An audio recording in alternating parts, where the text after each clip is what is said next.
넉 달 동안 손끝이 닳도록 짜낸 삼배다발을 이옥부는 노름꾼 남편 앞에 모두 내려놓았습니다.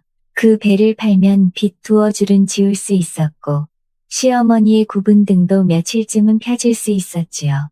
그런데 옥부는 울지 않았습니다. 붙잡지도 않았습니다. 오히려 고개를 숙인 채 조용히 웃었습니다. 서방님, 마음껏 쓰십시오. 정달무는 그 말을 듣고 흡족하게 웃었습니다. 옥분도 웃고 있었습니다. 다만 그 웃음은 이 집에서 누구도 본 적 없는 웃음이었습니다. 그날 밤 집안은 이상하리만큼 조용했습니다. 아무도 소리를 높이지 않았고 아무 일도 일어나지 않은 듯 보였지요. 하지만 그 고요함 속에서 이미 무언가가 움직이기 시작하고 있었습니다. 모든 것은 바늘 끝에 맺힌 피 한 방울에서 시작되었습니다. 사부작, 사부작. 바로 그 밤 등잔 하나가 겨우 밝히는 윗목 구석에서 바늘이 삼배를 뚫고 있었습니다. 며느리 이옥부는 남의 집 두루마기 해진 솔기를 한 땀 한 땀 메우고 있었지요. 한 벌을 다 꿰매야 엽전 2댐. 그것이 이 집의 유일한 양식이었습니다. 찌끔 바늘 끝이 옥분의 검지를 찔렀습니다. 붉은 피 한 방울이 맺혔지요. 붉은 피 한 방울이 맺혔지요. 옥분은 황급히 손가락을 입에 물었습니다. 남의 집 옷에 피 한 방울이라도 떨어지면 재승커녕 변상을 해야 했으니까요. 바로 그때였습니다. 건넌방 쪽에서 무언가를 뒤지는 소리가 들렸습니다. 쿵, 탁, 달그락, 광을 헤집는 거친 손길이었지요. 옥분의 손이 허공에서 멈추었습니다. 이 집 서방 정달문이었습니다. 언제 들어왔는지도 모르게 광문을 열어젖히고 안을 뒤지고 있었지요. 잠시 후 그의 손에 무언가가 들려 나왔습니다. 은제 촛대였지요.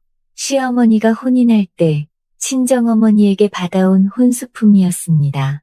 이 집에 남은 마지막 은그릇이기도 했지요. 시어머니가 아무리 살림이 기울어도 그것만은 광 깊숙이 넣어두고 손을 대지 않았던 것이었습니다. 그런데 사실 정달문이 그 촛대를 눈여겨본 것은 오늘이 처음이 아니었어요. 사흘 전에도 광문을 열고 안을 들여다보다 손을 뻗었지요. 그러나 그날은 시어머니가 마당에 있었습니다. 그래서 멈추었어요. 오늘은 마당이 비어 있었지요. 정달문은 그 은제 촛대를 겨드랑이에 끼고 휘파람을 불며 대문 쪽으로 성큼성큼 걸어갔습니다. 바로 그 순간이었습니다. 삐걱, 대문이 바깥에서 열렸지요. 안 돼, 안 돼. 등에 축축한 보따리를 진 시어머니가 들어서다 아들과 눈이 딱 마주쳤습니다. 시어머니의 시선이 아들의 얼굴에서 겨드랑이 밑으로 내려갔지요. 은제 촛대가 보였습니다. 시어머니의 얼굴이 돌처럼 굳었어요. 그것을 어디 가져가려느냐. 노름빚을 내일까지 안 갚으면 전방 주인이 관가에 끌고 간다 했습니다. 어머니가 아들을 옥에 쳐넣으실 겁니까? 한치의 미안함도 없는 목소리였지요. 안 쓰는 것 아닙니까? 광에 처박아 두면 뭐합니까? 녹이 쓰는 법이지. 정달문이 시어머니의 어깨를 스치고 지나갔지요. 시어머니가 아들의 손매를 잡았습니다. 정달문이 그 손을 탁 쳐냈어요. 놓으세요. 그리고 한마디를 덧붙였습니다. 역현내가 밤새 바느질하는 것도 팔자가 좋아서 하는 일이지. 어머니도 빨래 몇 번 더 하시면 되는 거 아닙니까? 대문이 벌컥 닫혔습니다. 노름판으로 향하는 발소리만 마당에 걸쭉하게 남았지요. 시어머니가 닫힌 대문을 바라보았습니다. 한참을 바라보았지요.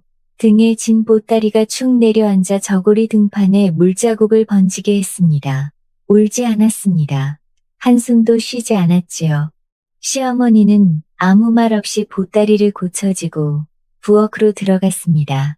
남의 집 못이 속옷을 빨랫물에 밀어넣고 묵묵히 주무르기 시작했지요. 옥분이 그 등을 보고 있었습니다. 바느질하던 손이 무릎 위에 내려와 있었어요. 아까 찔렸던 검지 끝이 다시 욱신거렸지요. 아니, 손가락이 아니었습니다. 가슴 어딘가가 욱신거리고 있었어요. 치밀었습니다. 눈물은 나오지 않았지요. 이미 나올 것도 없는 눈이었으니까요. 그때였습니다. 옥분의 시선이 마당 한쪽에 멈추었지요. 옥분이 직접 짜놓은 삼배 다발 서너 묶음이 마당 구석에 옹기종기 쌓여 있었습니다. 장에 내다 팔아 빚을 갚으려고 넉 달을 공들여 짜둔 배였지요. 옥분의 눈이 배의 다발에서 시어머니의 등으로 갔습니다. 시어머니의 등에서 대문 쪽으로 갔지요. 한 박자가 흘렀습니다. 입가에 미소가 번졌어요. 서러운 웃음도 체념한 웃음도 아니었습니다. 아까 치밀어 오르던 그것이 방향을 찾은 얼굴이었지요. 옥부는 그 배 다발 중 한 묶음을 장에 내다 팔기로 마음먹었습니다. 빚을 갚기 위해서가 아니었습니다. 이번 일을 끝까지 밀고 갈 약재와 소금을 마련하기 위해서였지요. 남은 배는 팔지 않았습니다. 그것은 이 집이 아직 갚아야 할 것들을 적어둘 장부가 될 것이었습니다. 그런데 말입니다. 옥부는 그날 비로소 알았습니다. S.A. 서방님이 빠진 것은 노름돈만이 아니었다는 것을요. 조금 전 마당에 역전을 내던지며 내가 해냈어. 내가 제일이야. 소리를 지를 때 그 눈빛을 보았지요. 돈보다 그 한마디가 더 달았던 것이었습니다. 사람들이 정달문이 제일이다 하고 떠드는 그 말 한마디에 빠진 사람이었어요. 그것을 알았을 때 옥분의 머릿속에서 무언가가 딸깍 맞물렸습니다. 그날 밤이었습니다. 시어머니가 부엌 문턱에 홀로 앉아 있었어요. 등잔도 켜지 않은 채였지요. 마당에 달빛만 고여 있었습니다. 옥분이 그 앞에 무릎을 꿇었어요. 아무 말도 하지 않았습니다. 품속에서 삼배 조각 하나를 꺼내 시어머니의 무릎 앞에 놓았지요. 시어머니가 내려다보았습니다. 달빛에 비추어 보았어요. 빼곡히 적힌 빈 목록이었지요. 전방주인 쌀서말, 주막술값 역전 20갱, 이웃집 보리 한 말, 장터 기름값, 맞춤 신발값. 줄이 그어지지 않은 항목이 15줄이었습니다. 그 위에 아주 작은 핏자국이 하나 베어 있었어요. 밤새 떼바느질을 하다 바늘에 찔렸던 날의 흔적이었지요. 옥부는 그것을 지우지 않았습니다. 시어머니의 손이 삼배 위에 얹혔어요. 천천히, 아주 천천히 삼배를 접었지요. 그리고 말없이 일어났습니다. 붓두막 아래 단지 하나가 있었어요. 시어머니가 그것을 꺼냈습니다.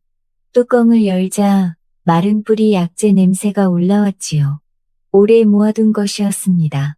시어머니가 단지를 들었다가 한 박자 멈추었어요. 내려놓았습니다. 다시 들었지요. 그리고 소반 위에 놓았어요. 한 중, 두 중, 시어머니가 소반 위에 약재를 덜고 다시 문턱에 앉았습니다. 옥분을 바라보지 않았어요. 마당을 바라보고 있었지요. 고요했습니다. 개구리 우는 소리만 담장 너머에서 들려왔어요. 그때 시어머니가 낮게 물었습니다. 혹여 저 아이가 더 망가지면 어쩌려느냐. 옥분이 잠시 멈추었어요. 그냥 두면 이미 끝입니다, 어머님. 이번에는 서방님이 제 발로 자기 꼴을 보게 해야 합니다. 시어머니가 대답하지 않았어요. 마당을 바라보는 눈이 달라지지 않았지요. 하지만 그것으로 충분했습니다. 옥분이 약재를 두 손으로 거두어 품에 안았어요. 한마디도 더 오가지 않았습니다. 하지만 그 침묵 안에 모든 것이 들어 있었지요. 두 사람은 그날 밤 부엌 문턱에서 말없는 약속을 맺었던 것이었습니다. 며칠 전의 일이 떠올랐어요.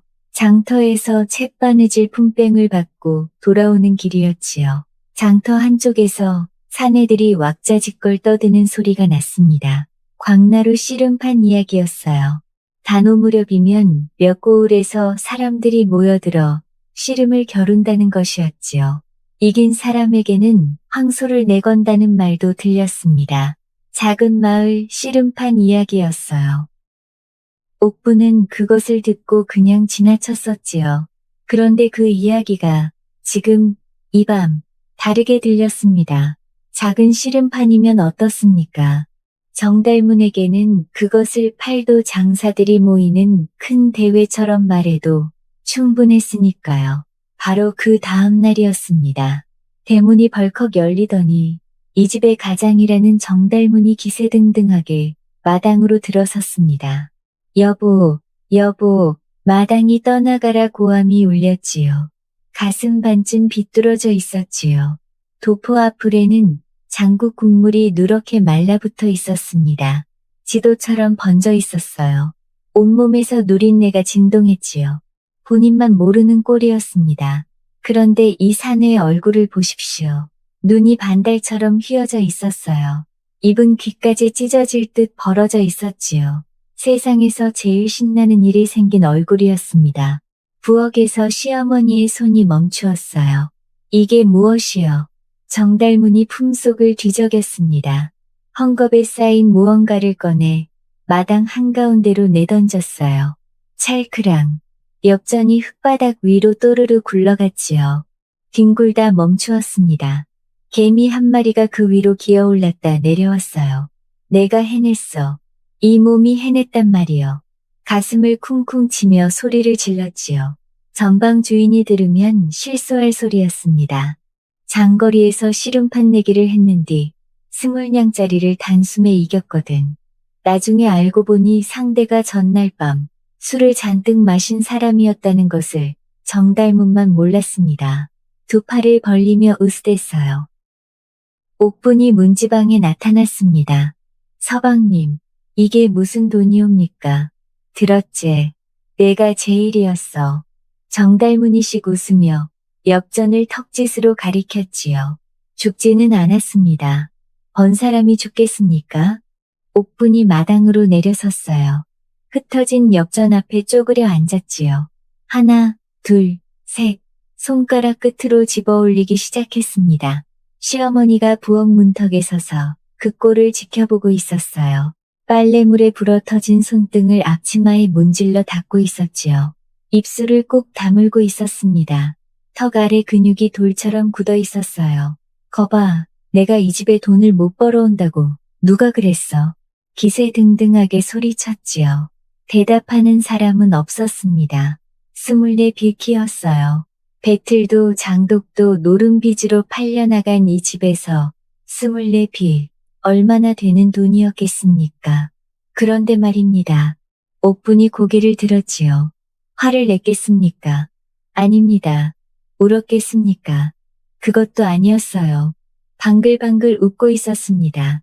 아이고, 서방님, 대단하십니다.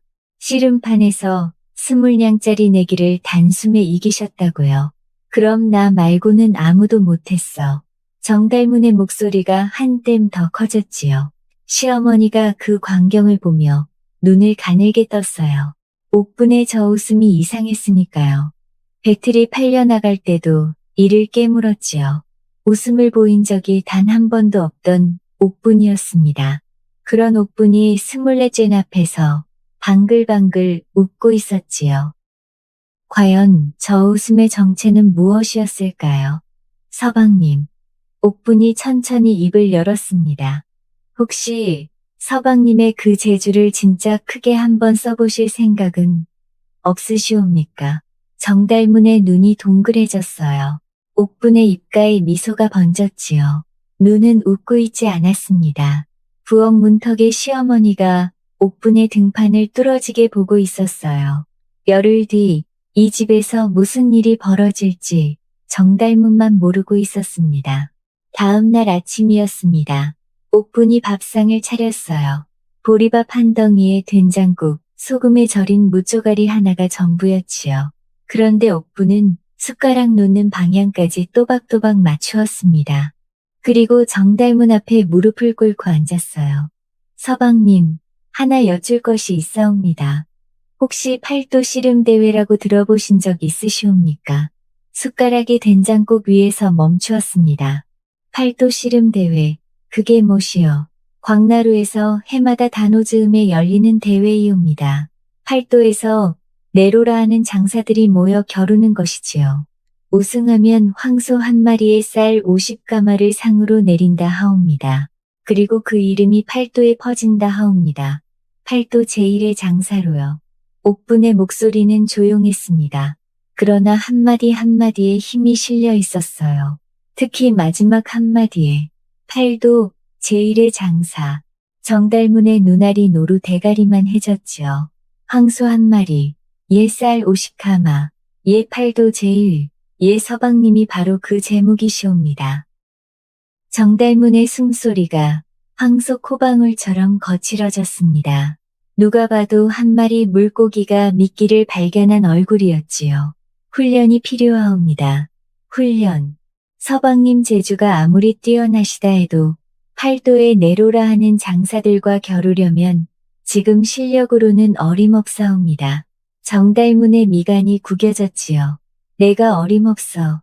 장거리 씨름판 수준이옵니다. 옥분이 잘라 말했습니다. 어제 이기신 분이 몸이 좋지 않으셨다는 말도 들렸사옵니다.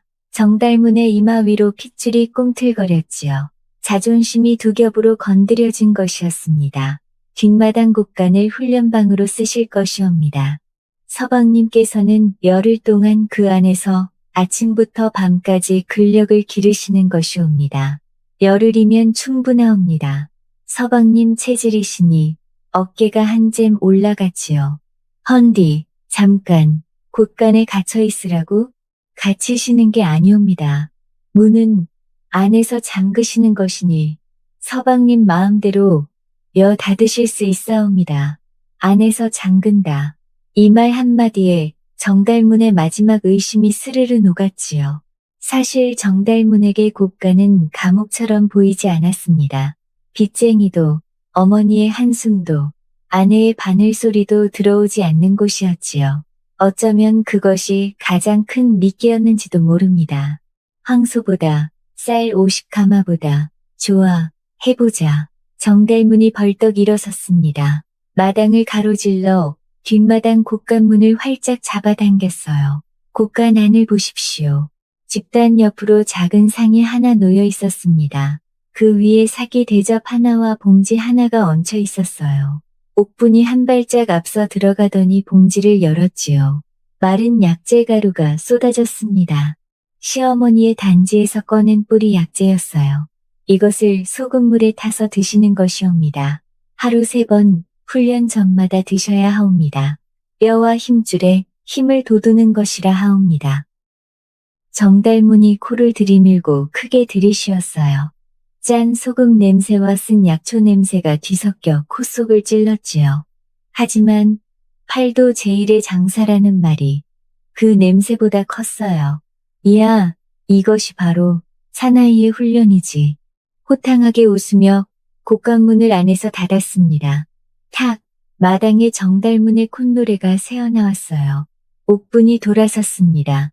시어머니가 문턱에 기대서서 빨래를 짜던 손을 멈추고 있었지요. 입은 다물고 있었습니다. 그러나 턱 아래 근육이 실룩거리는 것이 보였어요. 어젯밤 두 사람이 부엌 문턱에서 맺은 약속이 이제 시작된 것이었습니다. 광나루 팔도 씨름대회. 그런 것은 이 세상 어디에도 없었습니다. 처음 사흘은 좋았지요. 끼니마다 밥상이 들어왔습니다. 잔소리하는 입이 하나도 없었어요. 정달문에게 이보다 더한 극락이 어디 있었겠습니까? 집단들 다 낮잠 자고 눈 뜨면 또 들고 또 자고 또 들고 사흘째 저녁에는 집더미 위에 대자로 뻗어 누워 혼자 웃기도 했지요. 이거 훈련이 아니라 피난처구만. 그렇게 생각하며 발을 쭉 뻗었습니다. 집안에서 남의 눈 신경 쓰지 않고 발을 마음껏 뻗어본 게 얼마만인지 기억도 나지 않았어요. 곳간 안에서 제 세상을 만난 듯 했지요. 하지만 나흘째 아침부터 상이 바뀌기 시작했습니다. 밥이 사라졌어요. 상 위에는 말린 명태 두어 토막과 소금에 절인 무쪼가리만 놓여 있었지요. 명태는 볏짚처럼 뻣뻣하게 말라 있었습니다. 무쪼가리에는 소금이 2손가락 두께로 떡칠되어 있었어요. 혀가 오그라드는 수준이었습니다. 여보, 밥은? 문틈으로 물었어요. 훈련 중에는 안주만 드시는 것이옵니다. 대회에 나가는 장사들은 다들 그리한다 하옵니다. 명태를 뜯었어요. 질기디질긴 것이 씹어도 씹어도 삼켜지지 않았지요. 소금무는 한 입 베어 무는 순간 입안이 쪼그라들었습니다. 목구멍이 타들어갔지요. 여보, 물 좀 주시오. 옥분이 문을 열었습니다. 손에 사발을 하나 들고 있었어요. 정달문이 낼름받아 들이켰지요. 소금물이었습니다. 정달문이 낼름받아 들이켰지요. 소금물이었습니다. 약재 가루를 탄 소금물이었어요.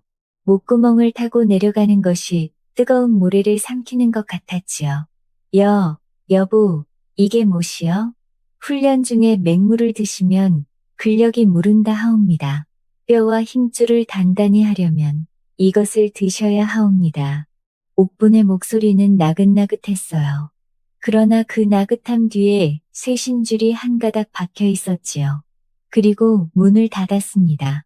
롱고, 문 닫히는 소리가 관뚜껑 덮이는 소리처럼 둔탁했지요. 짠 안주를 먹으면 목이 탔습니다. 목이 타면 소금물을 마셔야 했어요. 소금물을 마시면 속이 뒤집어져 또 뭔가를 먹어야 했지요. 맹물은 없었습니다. 밥도 없었어요. 오직 소금물과 짜디 짠 명태만이 정달문의 세상 전부가 되어버린 것이었지요.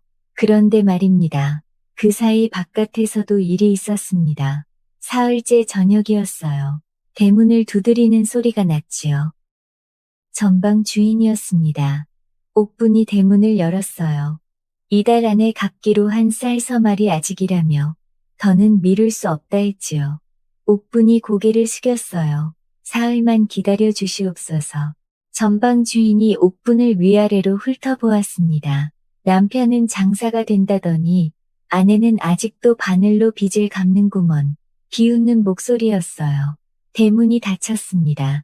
옥분이 문기둥에 등을 기댔어요. 마당이 어두웠습니다. 고가 나는 조용했지요. 사흘이 남아 있었습니다. 열흘까지는 아직 이래였어요. 옥분이 발걸음을 옮겼습니다. 부엌으로 들어갔지요. 등잔에 불을 붙이고 바느질 자리에 앉았어요. 사부작, 닷새째였지요.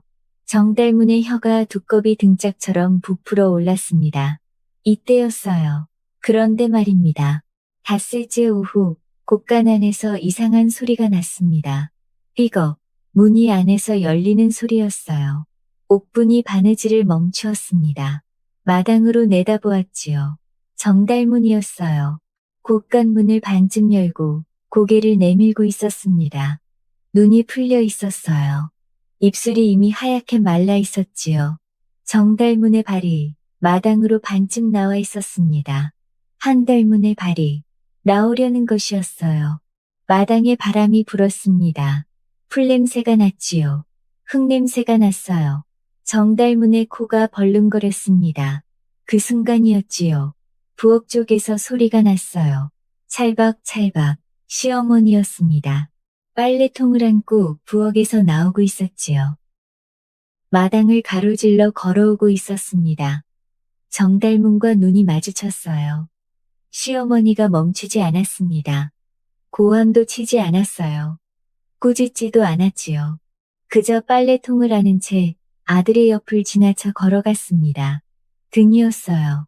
시어머니의 등이었지요. 굽어 있었습니다. 남의 집 빨랫감을 아는 탓에 더 굽어 있었어요.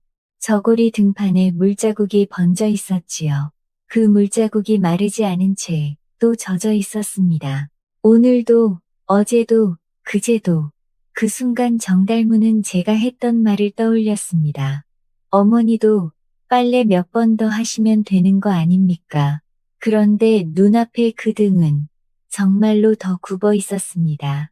빨래물에 불어 터진 손이 빨래통을 꽉 쥐고 있었어요. 손가락 마디가 저고리 소매 밖으로 비어져 나와 있었지요. 정달문이 눈을 감았습니다. 그리고 안으로 들어갔어요. 아무도 막지 않았습니다. 아무도 말하지 않았지요.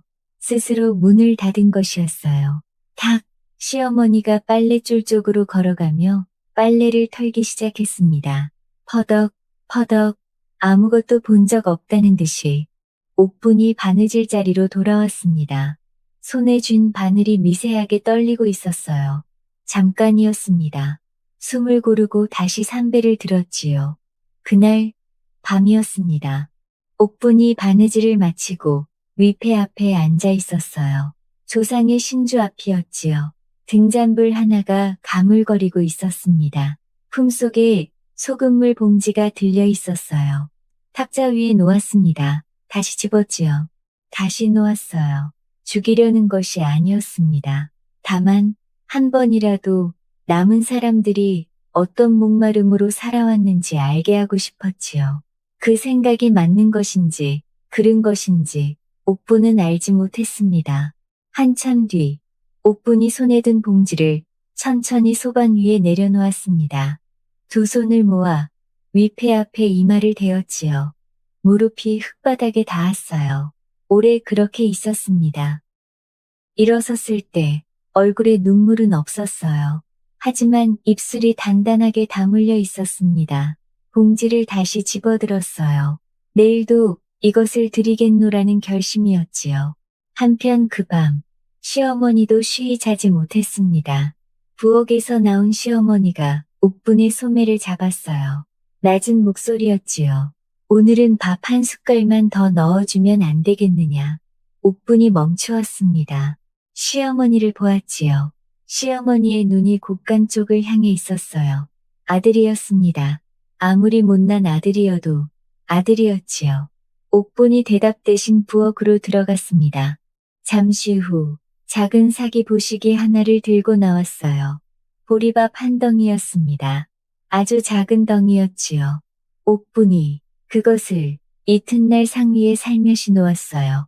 정달무는 몰랐습니다. 그것이 시어머니가 청한 것이라는 것을 그냥 묵묵히 먹었지요. 엿새째 소금물 냄새만 맡아도 위장이 뒤집어졌습니다. 일일째 아침이었지요. 옥분이 문을 열고 상을 밀어 넣었습니다. 정달무는 곳간 구석집 더미 위에 웅크리고 있었어요. 눈밑이 시커멓게 내려앉아 있었지요. 두 눈이 해골구멍처럼 푹 꺼져 있었습니다. 도포는 소금물 냄새와 땀과 구역질로 범벅이 되어 있었어요. 입술은 허옇게 갈라져 터진 틈에 피딱지가 앉아 있었습니다. 못 먹겠소. 옥분이 무릎을 꿇고 앉았어요. 서방님, 사흘만 더 참으시면 되옵니다. 광나르고 뭐고 못하겠소. 물물 한 모금만. 정달문이 옥분의 치마폭을 움켜쥐었어요. 치마폭을 쥔 손가락 마디마디가 앙상하게 드러나 부들부들 떨리고 있었습니다. 옥분이 그 손을 내려다보았어요. 잠깐, 아주 잠깐, 턱 근육이 파르르 떨렸지요. 이를 깨물고 있었던 것이었습니다. 서방님, 여기서 그만두시면 그동안 드신 것이 전부 허사가 되옵니다. 그 약재가 얼마짜리인 줄 아시옵니까? 제가 넉 달을 짠 배 다발이옵니다. 시어머니께서 남의 집 속곳을 비틀어 짜시며 번 돈으로 산 약재이옵니다. 정달문의 손이 스르르 풀렸습니다. 옥분이 소금물 사발을 정달문 앞으로 밀었어요. 드시옵소서. 정달문이 떨리는 손으로 사발을 들었습니다. 얼굴이 쭈글쭈글 일그러졌지요. 간신히 한 모금을 넘기자 눈가가 벌쩍게 달아올랐습니다. 옥분이 일어서며 문을 닫았어요. 문이 닫히는 순간 옥분의 어깨가 한번 떨렸지요. 턱선이 단단하게 굳어 있었습니다. 그러나 그것은 정달문이 볼 수 없는 등이었어요. 그날 밤이었습니다. 정달문은 집더미 위에 누워 천장을 보고 있었어요. 속이 뒤집어져 잠이 오지 않았지요. 목구멍이 불에 댄 것처럼 얼얼했어요. 맹물이 마시고 싶었습니다. 맹물. 이가 맞부딪혔어요. 정달문이 집더미를 움켜쥐며 몸을 일으켰지요. 곳간 구석에 놓인 소금물 사발이 달빛에 번들거리고 있었습니다. 정달문이 그 사발을 노려보았어요. 물 대신 소금물, 밥 대신 명태. 아침마다 문이 열리고 상이 들어오고 문이 닫히고. 이랫동안 똑같았지요. 문득 생각이 스쳤습니다. 아무리 훈련이라 해도 사람에게 맹물을 한 모금도 안 주는 법이 어디 있단 말입니까? 정달문의 눈이 어둠 속에서 가늘어졌어요. 황소 한 마리, 쌀 50가마, 팔도 씨름 대회. 그 말들이 머릿속에서 한 바퀴 돌았습니다. 돌면 돌수록 이상한 것이었지요. 아내가 이 집 형편에 팔도 씨름 대회를 어디서 들었단 말입니까? 어제 이기신 분이 몸이 좋지 않으셨다는 말을 아내가 어떻게 알았단 말입니까? 그 씨름판에 아내가 있었던 것도 아닌데. 닷새째 오후가 떠올랐습니다. 곡간문을 반쯤 열고 마당에 발을 내디뎠을 때였지요. 시어머니의 등이 떠올랐어요. 아무 말도 하지 않았던 그 등이, 그리고 자신이 스스로 문을 닫았다는 것이 떠올랐지요. 아무도 막지 않았어요. 아무도 가두지 않았지요. 스스로 들어갔고 스스로 닫은 것이었습니다. 정달문의 눈에 무언가가 흔들렸어요. 여드레째 아침이었습니다. 옥분이 문을 열고 상을 밀어 넣었어요. 오늘도 명태, 소금물이었지요. 응. 정달문이 사발을 집어들었습니다. 한 모금 넘기는 소리가 났어요. 명태 씹는 소리가 났지요. 옥분이 문을 닫았습니다. 정달문이 입에 넣은 명태를 뱉었어요. 소금물은 한 방울도 입에 대지 않았지요. 사발을 기울여 구석 흙바닥에 소리 없이 쏟아버렸습니다. 사발 바닥을 손톱으로 긁어 그릇 부딪히는 소리를 만들었어요. 간. 입안에서 씹는 소리를 흉내냈지요. 옥분이 듣고 있을 것이었습니다. 정달문이 곡간 문짝에 귀를 바짝 갖다 대었어요. 옥분의 발소리가 안방 쪽으로 멀어지고 있었습니다. 사각, 사각, 사각. 의심하지 않는 발소리였어요. 한참 뒤 다시 발소리가 났습니다. 삐걱. 대문이 열렸습니다. 닫혔어요. 옥분의 발소리가 골목을 따라 멀어졌지요. 챗바느질 풍뱃을 받으러 나간 것이었습니다. 정달문이 손가락 하나를 세웠습니다. 하나 나갔다. 부엌 쪽에서 빨래 치대는 소리가 들려왔어요. 찰박, 찰박. 시어머니였지요. 얼마나 지났을까. 빨래 소리가 멈추었어요. 시어머니의 집신 소리가 부엌에서 나왔습니다. 차각, 사각, 마당을 가로지르고 있었어요. 마당 한가운데를 지나고 안채를 지나고 뒷마당 쪽으로 사라졌지요. 정달문의 손이 문고리를 잡았습니다. 손바닥에 땀이 번들거렸어요. 심장이 갈빗대를 두들기고 있었지요. 돌렸습니다. 삐걱. 뒷마당 쪽에 귀를 세웠어요.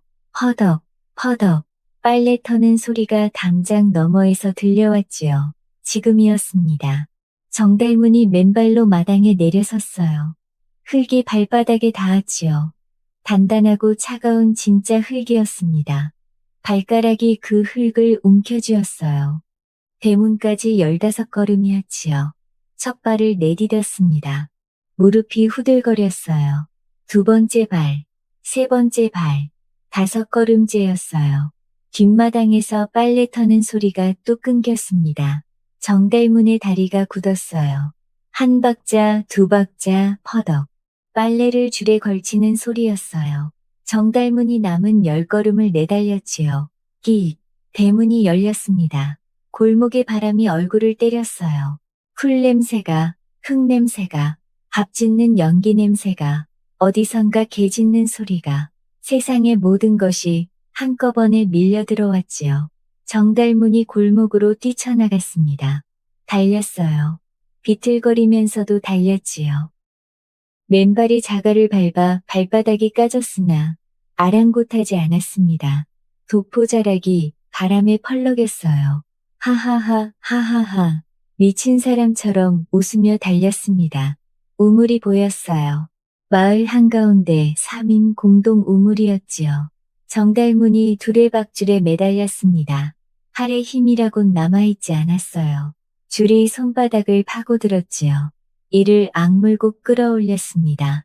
두레박이 반쯤 올라왔다가 소나기 힘이 빠지며 다시 내려갔어요. 다시 잡았습니다. 다시 당겼지요. 이번에는 놓지 않았어요. 두레박이 올라왔습니다. 다시 닭이 다시 내려개녀. 두레박이 올라왔습니다. 다시 닭이 다시 내려갔어요.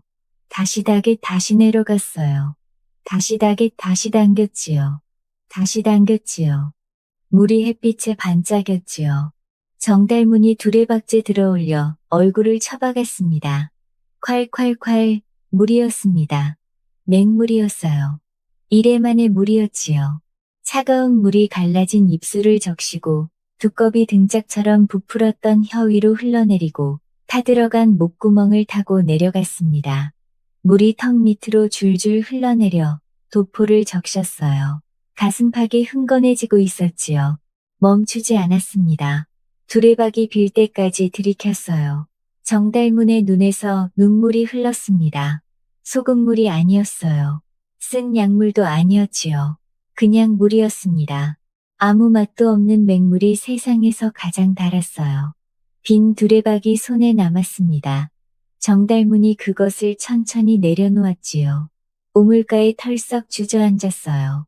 정달문이 그것을 천천히, 강달문이 그것을 천천히, 정달문이 그것을 천천히, 정달문이 그것을 천천히, 정달문이 그것을 천천히 내려놓았지요.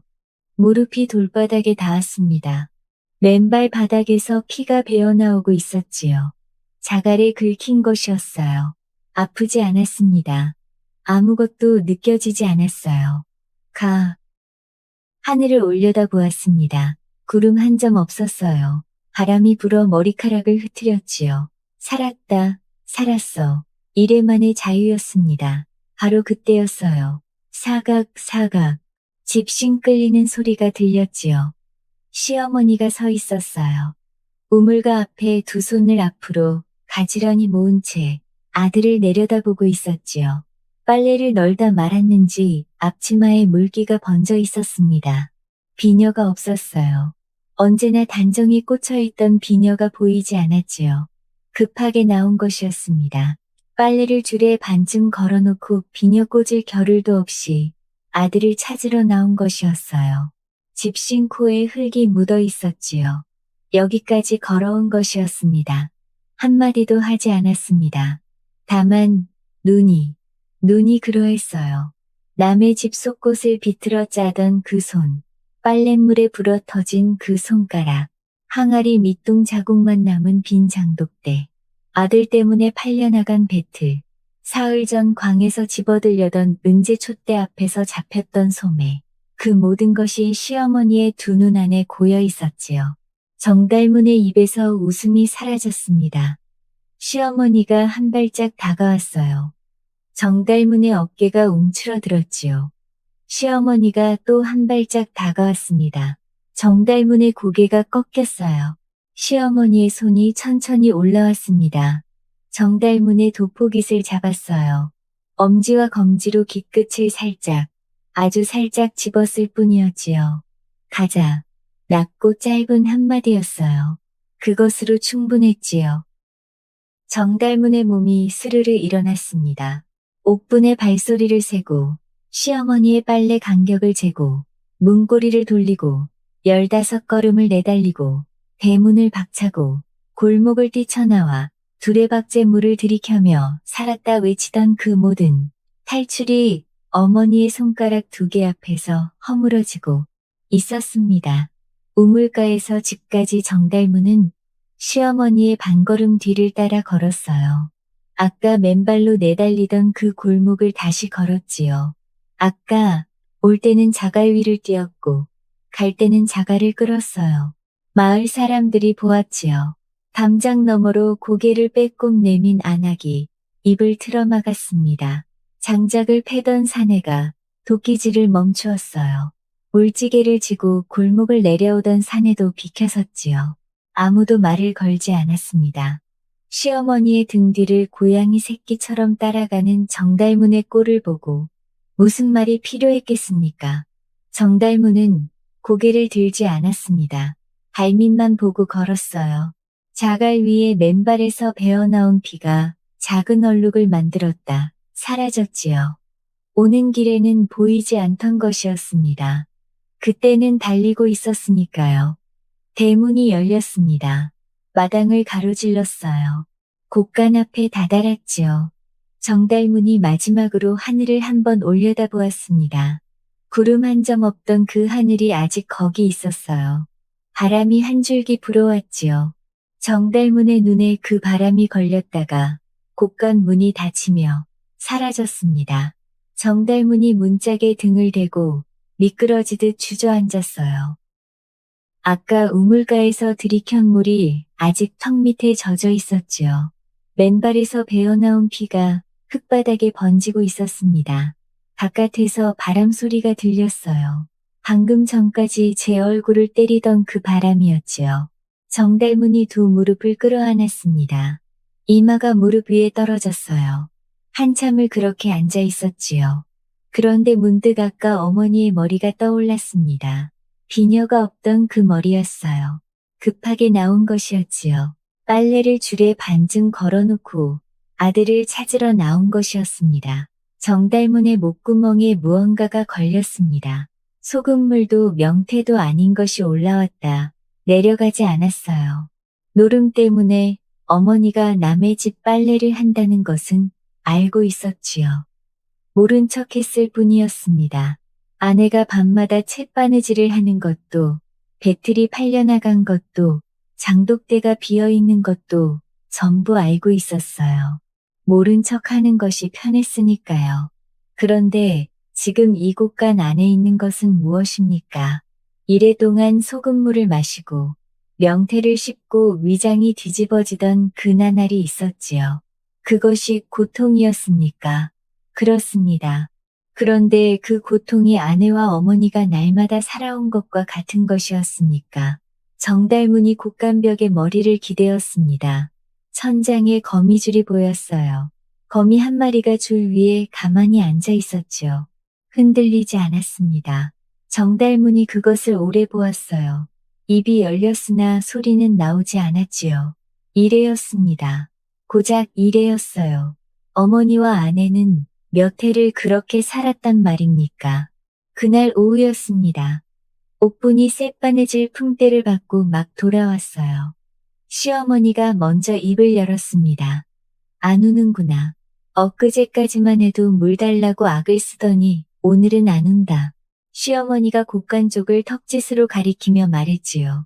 목소리가 담담했습니다. 옥분이 곡간 문을 바라보았어요. 조용했지요. 처음 들어갔을 때의 호탕한 콧노래도 엿새째의 악다구니도 아니었습니다. 처음 듣는 종류의 침묵이었어요. 옥분의 입가에 미소가 번졌지요. 이제 좀 생각을 하나 봅니다. 시어머니가 콧바람을 후불었습니다. 그놈의 대가리에 생각이라는 게 들어가기는 하는 건지 모르겠다만. 하지만 시어머니의 어깨가 한치쯤 내려앉은 것이 보였지요. 풀린 어깨였습니다. 그날 해가 기울 무렵이었습니다. 옥분이 앞치마를 고쳐매며 이웃집 담장 너머로 고개를 내밀었어요. 아주머니, 저희 서방님 말이옵니다. 광나루에서 팔도 씨름 대회가 열린다 하여 지금 곳간에서 훈련 중이시옵니다. 우승하면 황소 한 마리에 쌀 50가마를 받는다 하옵니다. 이웃 아내의 눈이 동그래졌습니다. 어머나, 세상에. 옥분이 입가에 미소를 머금은 채 고개를 숙였어요. 해가 지기도 전이었지요. 그 이야기는 이미 마을 전체로 퍼져나가고 있었습니다. 들었소? 정달문이 곳간에 틀어박혀서 씨름대회 훈련을 한다던데. 황소 한 마리라, 쌀 50가마라, 허허허, 마을이 떠들썩해졌습니다. 열흘째 아침 저 곳간 문이 열리면 마을 사람들이 무엇을 보게 될지 옥분은 알고 있었지요. 과연 그날 어떤 일이 벌어졌을까요? 열흘째 아침이었습니다. 옥분이 대문을 활짝 열어젖혔어요. 마당 안으로 사람들이 우르르 밀려 들어왔지요. 이웃집 아내들, 장터 엿장수, 두부 파는 김첨지, 전방 주인 내외, 심지어 건너마을 나무꾼까지 소문을 듣고 몰려온 것이었습니다. 그 중에 마을에서 제일 어린 10살배기 돌쇠도 끼어 있었어요. 사흘 전 이 집 앞을 지나다 정달문이 지게를 걷어차며 어머니를 윽박지르는 것을 본 아이였지요. 아이의 눈이 곳간 쪽을 빤히 보고 있었습니다. 웅성웅성 마당이 오일장처럼 떠들썩했어요. 아내들은 삶은 달걀이며 송편이며 보자기에 쌓은 것을 들고 있었지요. 전방주인은 배웅주랍시고 술병까지 한 병 끼고 왔습니다. 옥분이 마당 한가운데 서서 사람들에게 허리를 숙였어요. 먼 길 해주셔서 감사합니다. 오늘 저희 서방님이 훈련을 마치고 광나루로 떠나시는 날이옵니다. 오, 환성이 터졌지요. 옥분이 곳간 쪽으로 몸을 돌렸습니다. 시어머니가 부엌 문턱에 기대서서 할장을 끼고 있었어요. 오늘은 비녀를 다시 꽂은 머리였습니다. 단정했지요. 옥분과 눈이 마주치자 턱 아래 근육이 실룩 움직였어요. 웃음을 삼키고 있는 얼굴이었습니다. 서방님, 문 여시옵소서. 오늘이 광나루로 떠나시는 날이옵니다. 문 안쪽에서 부스럭거리는 소리가 났습니다.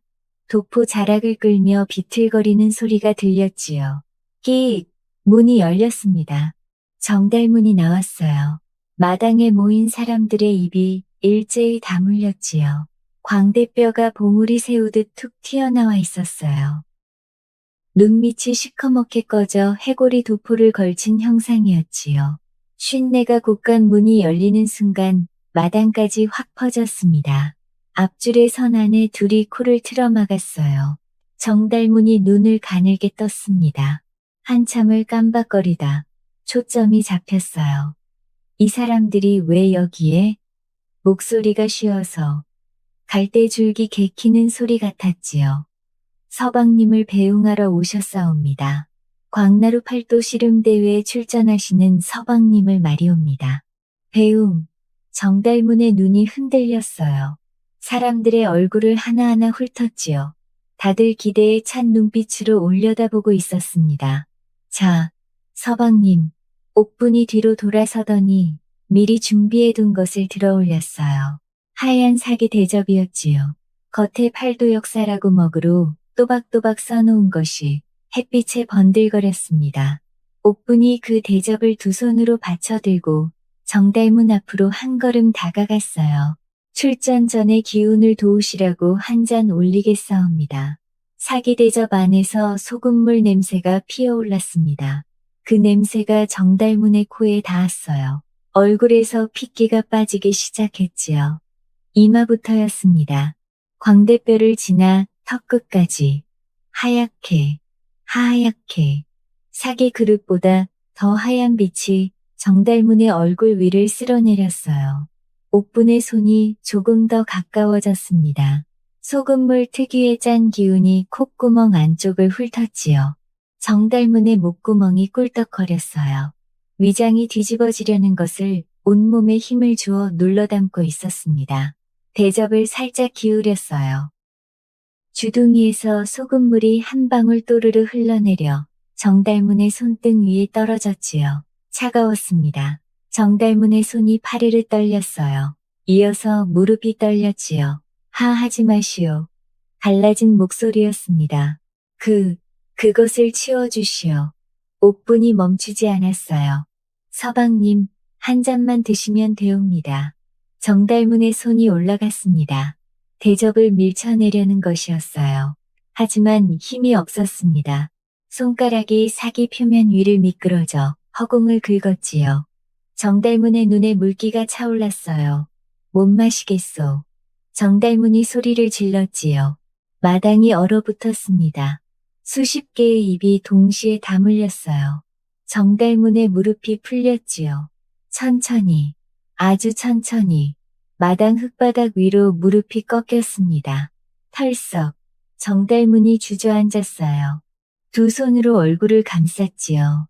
못하겠어. 나는 못하겠단 말이오. 광나루고 대회고 황소고 다 필요 없어. 제발, 제발. 그것만은. 어깨가 들썩거렸어요. 오름이었지요. 장거리에서 20량짜리 씨름 이기며 우쭐대던 그 남자가 역전 24 옆마당에 내던지며 내가 해냈어 외치던 그 남자가 온 마을 사람들이 보는 앞에서 무릎을 꿇고 대성통곡을 하고 있었습니다. 으흐흐. 물 좀 주시오. 물만 주시오. 냄새만 맡아도 속이 뒤집어진단 말이오. 콧물이 턱 밑으로 줄줄 흘렀지요. 마당에 정적이 내렸습니다. 한 박자, 두 박자, 후극. 그것이 신호탄이었지요. 커읍, 크아하하하. 장터 엿장수가 먼저 터졌습니다. 뒤이어 이웃집 아내가 앞치마로 입을 틀어막다 못 참고 배를 잡았어요. 전방 주인이 무릎을 탁 치며 담장에 기대서서 헐떡거렸지요. 팔도 씨름 대회가 아니라 소금물 끊기 대회였구먼. 열을 훈련해서 장사가 되겠다더니 짠 냄새도 못 맡는 사람이 돼버렸어. 그러더니 잠깐 웃음을 거두고 한마디를 덧붙였습니다. 황소를 타고 갈 줄 알았더니 제 죄를 업고 나왔구먼. 웃음이 담장을 넘고 골목을 타고 마을 전체로 퍼져나갔어요.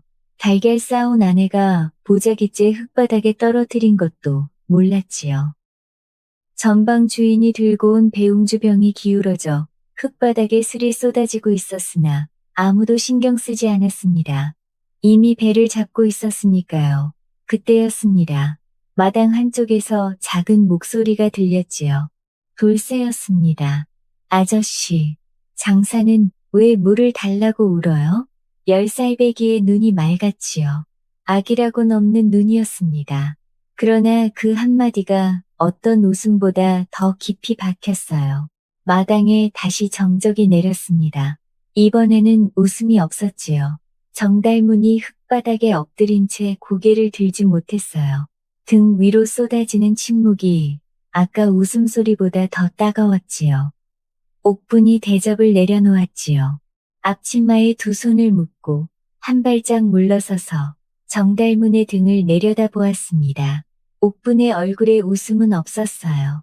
승자의 통쾌함도 복수의 시원함도 아니었지요. 빨래물에 부른 시어머니의 손이 밤마다 바늘에 찔린 자신의 손가락이 위패 앞에 홀로 앉아 봉지를 들었다 놓았다 하던 자신이 옥분의 두 눈 안에서 한꺼번에 스치고 지나갔습니다. 옥분이 부엌으로 들어갔어요. 한참 뒤였지요. 옥분의 손에 사발이 하나 들려 있었습니다. 물이었어요. 맹물이었지요. 그런데 사발 안을 보십시오. 작은 잎사귀 하나가 물 위에 떠 있었습니다. 마당 감나무 잎이었어요. 바람에 날려 들어온 것이었지요. 옥분은 그것을 건져내지 않았습니다. 옥분이 정달문 앞에 무릎을 꿇고 사발을 내밀었어요. 서방님 드시옵소서.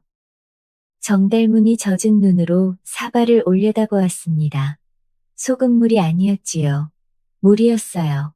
그냥 물이었습니다. 떨리는 손으로 사발을 받아들었어요. 한 모금 넘기고 또 한 모금 넘기다 정달문의 눈이 사발 안으로 떨어졌습니다. 잎사귀였어요. 물 위에 조용히 떠 있었지요. 정달문이 고개를 들었습니다. 마당 감나무를 보았어요. 언제나 거기 있던 나무였습니다. 그런데 오늘은 처음 보는 나무 같았어요. 봄이면 꽃 피우고 여름이면 잎 무성하고 가을이면 열매 맺는 나무였지요. 해마다 그랬을 텐데 정달문은 한 번도 제대로 본 적이 없었습니다. 바람이 불었어요. 가지 끝에 달린 어린 감이 흔들렸지요. 아직 푸른 것이었습니다. 하레네레 간데르레 간단데 주먹만 한 것이었어요. 저것이 가을이 되면 주황빛으로 익겠지요. 정달문이 그것을 오래 바라보았습니다. 이 마당에서 몇 해를 살았는데 저 감나무에 감이 몇 개 달리는지 한 번도 센 적이 없었어요. 사발이 빌 때까지 마셨습니다. 마지막 모금을 넘기고 사발을 내려놓는 손이 더 이상 떨리지 않았어요. 조용해진 손이었지요. 옥분이 빈 사발을 받아들고 일어섰지요. 이제 광나루로 떠나실 채비는 안 하셔도 되겠사옵니다. 그 한마디뿐이었습니다. 돌아서는 옥분의 등. 설명도 꾸짖음도 한탄도 없었어요. 앞치마를 털고 안방으로 들어가는 발소리만 사부작 사부작 마당을 건넜지요. 정달문의 손에서 빈 사발이 미끄러졌습니다. 달그락, 사발이 흙바닥 위를 굴렀어요. 이제 광나루로 떠나실 채비는 안 하셔도 되겠사옵니다. 그 말이 귓속에서 맴돌았지요. 안 하셔도 되겠다. 안 하셔도. 정달문의 눈이 천천히 커졌습니다. 이웃들은 하나둘 웃음을 거두며 대문을 빠져나갔지요. 저 양반 이제 정신 차리려나? 글쎄, 노름꾼이 어디 하루아침에 달라지나. 정달문이 흙바닥에서 빈 사발을 집어들었어요. 사발 바닥에 물기가 한 방울 맺혀 있었지요. 잎사귀가 남긴 자리였습니다. 정달문이 그것을 한참 들여다보았어요. 열흘 전에는 아무것도 아니었던 것이 지금은 세상에서 가장 소중한 것이 되어 있었습니다. 정달문이 마당 흙바닥에서 몸을 일으켰어요. 무릎에 흙이 묻어 있었지요. 비틀거리며 안방 쪽으로 걸어가는 정달문의 등이 열흘 전 대문을 박차고 들어오던 그 등보다 한여큼 작아져 있었습니다. 다다닥 다다닥 안방에서 배틀 소리가 울리고 있었습니다. 정달문이 그 소리에 걸음을 멈추었어요. 전에는 귀찮은 소리였지요. 그런데 오늘은 달랐어요. 딴, 뭔가 단단한 것이 그 소리 안에 있었지요. 이랫동안 곳간 안에서는 들리지 않던 소리였습니다. 시어머니가 부엌 문턱에 걸터 앉아 있었습니다. 오늘 시어머니의 손에는 남의 집 빨랫감이 없었어요. 마당에 햇살이 쏟아지고 있었습니다. 장독대 자리에 항아리 2개가 놓여 있었어요. 옥분이 며칠 밤을 더 새워 바느질한 품갰으로 겨우 되찾아온 것들이었지요. 그 위로 잠자리 한 마리가 앉았다 날아갔지요. 시어머니가 앞치마 속에 묻어두었던 2 손을 꺼냈습니다. 빨래물에 붓고 잿물에 트고 손가락 마디마디가 옹이처럼 굵어진 손이었어요. 시어머니가 그 2 손을 햇살 아래 가만히 펼쳐보았지요. 한참을 들여다보았습니다. 그리고 2 손을 천천히 접어 무릎 위에 얹었어요. 안방에서 배틀 소리가 잠깐 멈추었습니다. 옥분이 무릎 위에 놓인 삼배 자락을 들어 올렸지요. 삼배 안쪽에 먹으로 빼곡히 적어놓은 빈목록이 있었습니다. 옥분이 품에서 먹물붓을 꺼내 삼배 위를 가로질렀어요. 전방 주인사에서 말. 한 줄이었지요. 아직 줄이 그어지지 않은 항목이 14줄 남아 있었습니다. 그리고 맨 아래 이미 적혀있는 한 줄이 있었어요. 서방님 집신 코흑.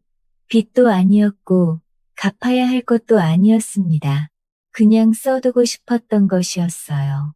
줄 하나가 지워지는 동안 배틀 소리가 멈추지 않았습니다. 다다닥, 다다닥, 바람이 불었지요. 장독대 위로 그늘이 지나갔다 사라졌습니다. 하지만 여러분, 이것이 끝이었을까요? 그날 밤이었습니다. 사부작, 안방 문지방이 소리를 냈어요. 옥분의 눈이 떠졌지요. 배틀 옆에 기대에 앉아 잠이 들었던 옥분이 고개를 돌렸습니다. 안방문이 반쌤쯤 열려 있었어요.